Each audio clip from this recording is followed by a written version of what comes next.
നമസ്കാരം. സൂര്യദീപം അസ്ട്രോളജിയിലേക്ക് എല്ലാവർക്കും സ്വാഗതം. നമ്മളിവിടെ സംസാരിക്കുന്ന വിഷയം പുണർതം നക്ഷത്രത്തെക്കുറിച്ചാണ്.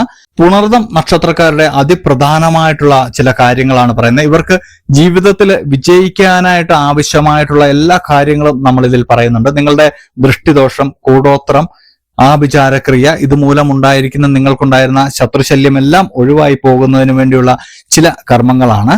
ഈ കർമ്മങ്ങൾ എന്ന് പറയുമ്പോൾ വലിയ ഭയക്കേണ്ട രീതിയിലുള്ള ചിട്ടവട്ടങ്ങളൊന്നുമില്ല. ഒരു ചിട്ടവട്ടവും ഇല്ലാതെ 7 ദിവസം നിങ്ങൾ ഒരു 10 മിനിറ്റ് വെച്ച് നിങ്ങളുടെ ജീവിതത്തിൽ മാറ്റിവെക്കാനുണ്ടെങ്കിൽ തീർച്ചയായിട്ടും നിങ്ങൾക്കിത് ചെയ്യാവുന്നതാണ്.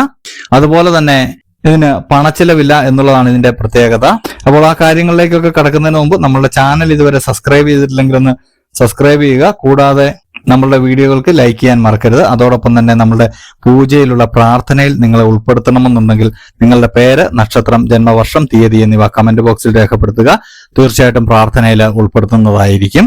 അപ്പോൾ നമ്മളിവിടെ പറയുന്ന കാര്യങ്ങൾ കൃത്യമായിട്ട് നിങ്ങളൊന്ന് മനസ്സിലാക്കണം. ആദ്യം അതുകൊണ്ട് തന്നെ പൂർണ്ണമായിട്ട് നിങ്ങൾ കാണണമെന്ന് നമ്മൾ പറയുന്നത്. സ്കിപ്പ് ചെയ്ത് കണ്ടു കഴിഞ്ഞാൽ നിങ്ങൾക്കിത് എങ്ങനെയാണ് ചെയ്യേണ്ടതെന്ന് മനസ്സിലാകില്ല. വളരെ ലളിതമായിട്ടുള്ള കാര്യങ്ങളാണ്. പക്ഷെങ്കിൽ അത് പൂർണ്ണമായിട്ട് കേട്ടാൽ മാത്രമാണ് നിങ്ങൾക്കിത് മനസ്സിലാകുന്നത്. പുണർതം നക്ഷത്രക്കാര് മനസ്സിലാക്കേണ്ടത് നിങ്ങളുടെ ദേവത എന്ന് പറയുന്നത് അതിഥിയാണ്. അതിഥി എന്ന് പറയുന്നത് ദേവന്മാരുടെ മാതാവിനെയാണ്. അല്ലെങ്കിൽ നമ്മളുടെ പ്രപഞ്ചം തന്നെ ഈ അതിഥി മാതാവിന്റെ ഗർഭപാത്രത്തിലാണെന്നാണ് ജ്യോതിഷപരമായിട്ട് നമ്മൾ പറയുന്നത്. അതുപോലെ തന്നെ നിങ്ങളുടെ രാശ്യാധിപൻ എന്ന് പറയുന്നത് വ്യാഴമാണ്. വൃക്ഷം മുളയാണ്. ഭൂതം ജലമാണ്. പഞ്ചഭൂതങ്ങളിലെ ഭൂതം ജലമാണ്. അതുപോലെ തന്നെ പക്ഷി ചെമ്പോത്തുമാണ്. അപ്പോൾ ഇത്രയും കാര്യങ്ങൾ പുണർതം നക്ഷത്രക്കാരുടെ ഒരു പൊതുവായിട്ടുള്ള കാര്യങ്ങളായിട്ടാണ് നമ്മൾ എല്ലാവരും കാണുന്നത്. ആദ്യത്തെ 3 പാദം മിഥുനത്തിലും അവസാന പാദം കർക്കിടകത്തിലുമായിട്ടാണ് ഈ പുണർതം നക്ഷത്രക്കാർക്ക് വരുന്നത്. ഇതും എല്ലാവർക്കും അറിയാവുന്നതാണ്. എന്നാൽ ഇതിൽ നിങ്ങളൊരു കാര്യം മനസ്സിലാക്കേണ്ടതുണ്ട്. ഈ കാര്യങ്ങൾക്ക് നമ്മളുടെ ജീവിതത്തിൽ വളരെയധികം സ്വാധീനം ചെലുത്താൻ കഴിയുന്നു എന്നുള്ളതാണ്.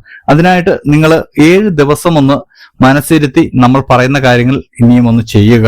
തീർച്ചയായിട്ടും നിങ്ങളുടെ ജീവിതത്തിൽ വളരെ വലിയ മാറ്റം ഉണ്ടാകുന്നതാണ്. നമ്മൾക്ക് ഈശ്വര അനുഗ്രഹവും പോസിറ്റീവ് എനർജിയും എങ്ങനെയാണ് ലഭിക്കുന്നത്, അതിനെക്കുറിച്ചാണ് നമ്മൾ ആദ്യം ചിന്തിക്കേണ്ടത്. നമ്മൾ കൃത്യമായിട്ടുള്ള പ്രാർത്ഥനയും നമ്മളുടെ ദൈനംദിന ജീവിതത്തിലുള്ള ദിനചര്യകളുമാണ്. ആ ദിനചര്യകളിൽ നമ്മൾ ചില മാറ്റങ്ങൾ വരുത്താൻ പോവുകയാണ് ഇപ്പോൾ മുതൽ.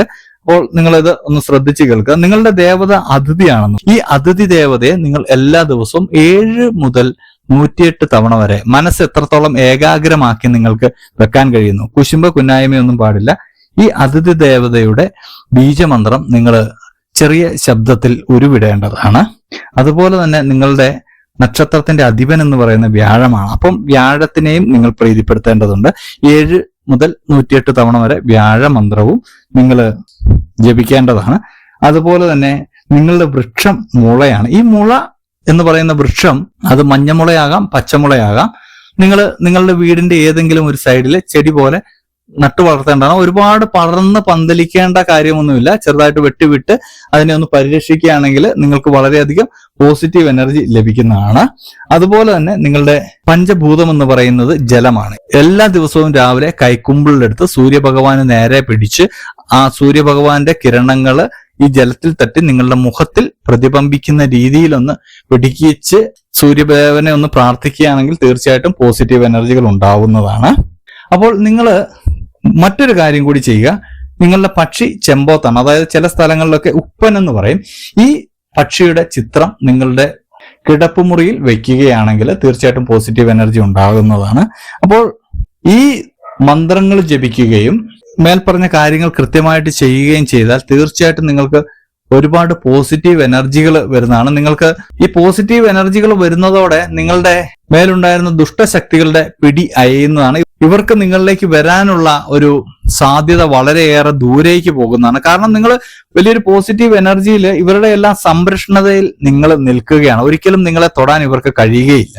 അതുപോലെ തന്നെ നിങ്ങൾക്ക് ഏറ്റവും ഉചിതമായിട്ടുള്ള വസ്ത്രം എന്ന് പറയുന്നത് മഞ്ഞ, ക്രീം, ഇളം നീല, വെള്ള എന്നീ നിറങ്ങളാണ്. അപ്പോൾ ഈ നിറങ്ങൾ കൊണ്ടുള്ള വസ്ത്രങ്ങൾ നിങ്ങൾ ധരിക്കുന്നതും നിങ്ങൾക്ക് പോസിറ്റീവ് എനർജി കൊണ്ടുവന്ന് തരുന്നതാണ്. നിങ്ങളുടെ പ്രത്യേകമായിട്ടുള്ള കാര്യങ്ങൾ ചെയ്യാൻ പോകുമ്പോൾ നിങ്ങളൊരു വെള്ള പേപ്പർ എടുക്കുക. ഈ വെള്ള പേപ്പറിൽ ഈ പുണർതം നക്ഷത്രക്കാർക്ക് ഈ ജ്യോതിഷപരമായിട്ട് പേരിടുമ്പോൾ അതിന്റെ ആദ്യത്തെ അക്ഷരം ഇന്നതായിരിക്കണം എന്നുണ്ട്. അപ്പോൾ നമ്മളുടെ ഒന്നും പേരുകൾ ചിലപ്പം അങ്ങനെ ആയിരിക്കില്ല.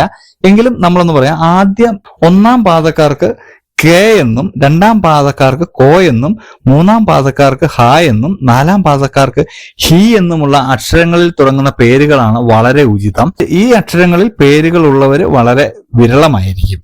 അപ്പോൾ നമ്മൾ ചെയ്യേണ്ടത് ഈ വെള്ള പേപ്പറിൽ, ഇപ്പൊ നിങ്ങളുടെ പേര് സിന്ധു എന്നാണെങ്കിൽ, നിങ്ങൾ 1-ാം പാദത്തിൽ ജനിച്ച ആളാണെങ്കിൽ വെള്ള പേപ്പറിൽ കെ എന്നെഴുതിയതിന് ശേഷം, മലയാള അക്ഷരമാണ് കെ പറയുന്നത്, കെ എന്നെഴുതിയതിന് ശേഷം ഒരു കുത്തിട്ടതിന് ശേഷം സിന്ധു എന്നെഴുതിയതിന് ശേഷം ആ പേപ്പർ നന്നായിട്ട് മടക്കിയതിന് ശേഷം നിങ്ങൾ പ്രാർത്ഥിക്കുന്ന പൂജാമുറിയിലോ അല്ലെങ്കിൽ പ്രാർത്ഥിക്കുന്ന ദൈവത്തിന്റെ മുന്നിലോ വയ്ക്കുക. അതിനുശേഷം ഈ പ്രധാനപ്പെട്ട കാര്യം ചെയ്യുക.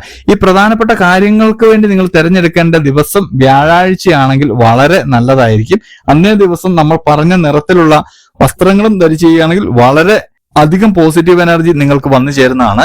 അപ്പോൾ ഈ കർമ്മങ്ങൾ, ഇപ്പം ഒരു സ്ഥലക്കച്ചവടം അല്ലെങ്കിൽ ഒരു വാഹനം വാങ്ങാൻ പോകുന്നു, അല്ലെങ്കിൽ നിങ്ങളുടെ എന്തെങ്കിലും പ്രധാനപ്പെട്ട ഒരു കാര്യം എന്തായിരുന്നാലും ഇങ്ങനെ ഒന്ന് ചെയ്യുക. അതിനുശേഷം ഈ കർമ്മം ചെയ്തതിന് ശേഷം നിങ്ങൾ തിരികെ വന്ന് ഈ വെള്ളപ്പേപ്പർ എടുത്ത് നിങ്ങളുടെ പഞ്ചഭൂതമായിട്ടുള്ള ജലത്തിൽ ഒഴുക്കി കളയേണ്ടതാണ്. അങ്ങനെ വരുമ്പോൾ നിങ്ങൾക്ക് കൂടുതൽ പോസിറ്റീവ് എനർജി നിങ്ങളിലേക്ക് വന്നു ചേരുന്നതാണ്. ഇതെല്ലാം ജ്യോതിഷപരമായിട്ടുള്ള ചില സത്യങ്ങളാണ്. ഇതൊക്കെ ആരും നിങ്ങൾക്ക് അങ്ങനെ പറഞ്ഞു തരില്ല. ഈ സംഭവങ്ങളൊക്കെ നമ്മൾ മനസ്സിലാക്കി ചെയ്യേണ്ടതാണ്. ഓരോ നക്ഷത്രക്കാർക്കും ഓരോ കാര്യങ്ങൾ കൽപ്പിച്ച് നൽകി, ഓരോ വൃക്ഷങ്ങളും ഓരോ പക്ഷികളെയും ഒക്കെ കൽപ്പിച്ച് നൽകിയിരിക്കുന്ന, അവർക്ക് പോസിറ്റീവ് എനർജി നൽകാൻ കഴിയുന്ന വൃക്ഷങ്ങളെയും പക്ഷികളെയും ഒക്കെയാണ്. ഇതിലെല്ലാം ഒരു സത്യം ഉൾക്കൊണ്ടിരിക്കുന്നു. അപ്പോൾ നിങ്ങൾ ചെയ്യേണ്ടത് ഈ 7 ദിവസം നിങ്ങൾ ഇതൊന്ന് നമ്മൾ പറഞ്ഞ പോലെ ഒന്ന് പരീക്ഷിക്കുക. അതുപോലെ തന്നെ നിങ്ങളുടെ പുണർതം നക്ഷത്രക്കാരുടെ ബീജമന്ത്രം നിങ്ങൾ ഉണർന്നെഴുന്നേൽക്കുന്ന ഉടനെ ഒരു 7 തവണ മുതൽ 108 തവണ വരെ ചെറിയ ശബ്ദത്തിൽ പുറപ്പെടുവിക്കണേ. ഒരു പോസിറ്റീവ് എനർജി ഉണ്ടാവുകയും അത് നിങ്ങളുടെ ശരീരത്തിൽ ഒരു ഓറയായിട്ട് വ്യാപിക്കുകയും ചെയ്യുന്നതാണ്. ഈ ഓറ മൂലം നിങ്ങളുടെ ഇപ്പോൾ ഒരുപാട് നമ്മൾ കേട്ടിട്ടില്ലേ, ചില സമയങ്ങളിലൊക്കെ നമുക്ക് നല്ല സമയമാണ്, പക്ഷെങ്കിൽ ഒന്നും നടക്കുന്നില്ല, എനിക്ക് മാത്രം ഒന്നും നടക്കും. അതെന്തുകൊണ്ടാണ്? നമുക്ക് ശത്രുക്കളുണ്ട്, ശത്രുശല്യമുണ്ട്, ദുഷ്ടശക്തികൾ നമ്മളുടെ മേൽ പ്രവർത്തിക്കുന്നുണ്ട്. അതുകൊണ്ട് തന്നെ നമ്മളുടെ ഭാഗ്യങ്ങളെല്ലാം അമങ്ങി പോകുന്ന ഒരു അവസ്ഥ വരും. അതൊക്കെ മാറി നിങ്ങൾക്ക് നിങ്ങളുടേതായിട്ടുള്ള ജീവിതം കെട്ടിപ്പടുക്കുവാൻ നിങ്ങൾക്ക് സാധിക്കുന്നതാണ്. അപ്പോൾ ഇത്രയും കാര്യങ്ങളൊക്കെ നിങ്ങൾ മനസ്സിലാക്കിയെന്ന് വിചാരിക്കുന്നു. അപ്പോൾ മനസ്സിലാക്കി കാര്യങ്ങൾ ചെയ്യുക. എല്ലാവർക്കും നല്ലൊരു ദിവസം ആശംസിക്കുന്നു. അപ്പോൾ ഇതുപോലുള്ള വീഡിയോകൾക്കും വിശേഷങ്ങൾക്കുമായിട്ട് നമ്മുടെ ചാനൽ ഒന്ന് സബ്സ്ക്രൈബ് ചെയ്യുക. ഇനിയും അടുത്തൊരു വീഡിയോ വേണ്ടി നമുക്ക് വീണ്ടും കാണാം. നന്ദി, നമസ്കാരം.